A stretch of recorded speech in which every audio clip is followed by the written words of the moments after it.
You canceled again. Not because you do not like them, not because something went wrong. You canceled because Friday came and the thought of sitting in a room full of people, even people you care about, felt like running on no sleep. So you said you were not feeling well. And the moment you sent that message, something in you finally exhaled. Then came the guilt. If that feels familiar, stay with me. Because what is happening inside you is not what most people think it is. There is a word people attach to this kind of behavior very quickly: antisocial.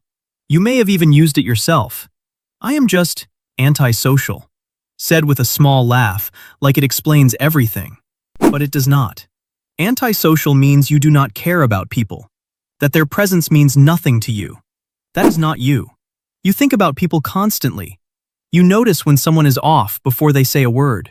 You remember details they forgot. You feel the room the second you walk in. That is not antisocial. That is exhausting. There is a concept in psychology called a social battery. Unlike physical energy, social energy does not refill the same way. And for some people, that battery is much smaller. This is not just a metaphor.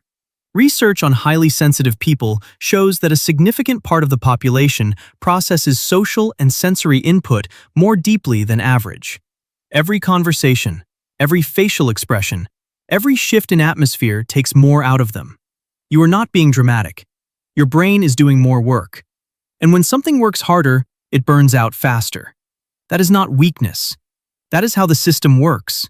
For some people, this is not only something they were born with. It is something they learned. Maybe growing up meant reading the room before you could read a book. Maybe you had to watch faces, track moods, stay alert, and adjust yourself before anyone even asked.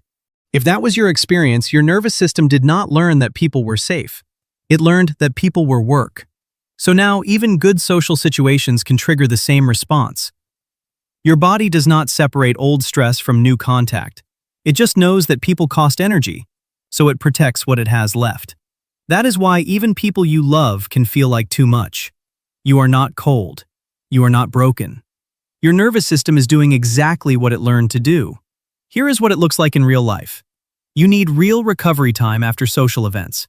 You have a few people you can be around without feeling drained, but most interactions leave you depleted. You rehearse conversations before they happen and replay them after. You say yes too early, then regret it when the day comes. And then you feel guilty, because from the outside it looks like you do not want to be there. But the truth is simpler. You are a high-processing person in a world built for lower-processing ones. This is not loneliness. Loneliness is wanting connection and not having it. What you feel is exhaustion from giving too much of yourself for too long. The silence you go home to is not emptiness. It is recovery. So what do you do with that? You stop trying to fix what is not broken. You stop apologizing for needing recovery the way other people need sleep. You stop explaining yourself to people who will never understand why too many plans feels like overtime. And you start being selective on purpose. Not everyone deserves full access to you. That is not coldness, that is boundaries. The people who make you feel safe, unforced, and more like yourself are the people worth keeping close. Everyone else gets what you have left. And sometimes what you have left is a text saying you are not feeling well. And that is allowed. Because the truth is, you do not hate people. You just love certain people deeply. Your presence is not unlimited. Your energy is not endless. And your nervous system is doing more work than most people realize. The exhaustion is not proof that something is wrong with you. It is the cost of feeling this deeply. That is not a flaw. That is just how you are wired.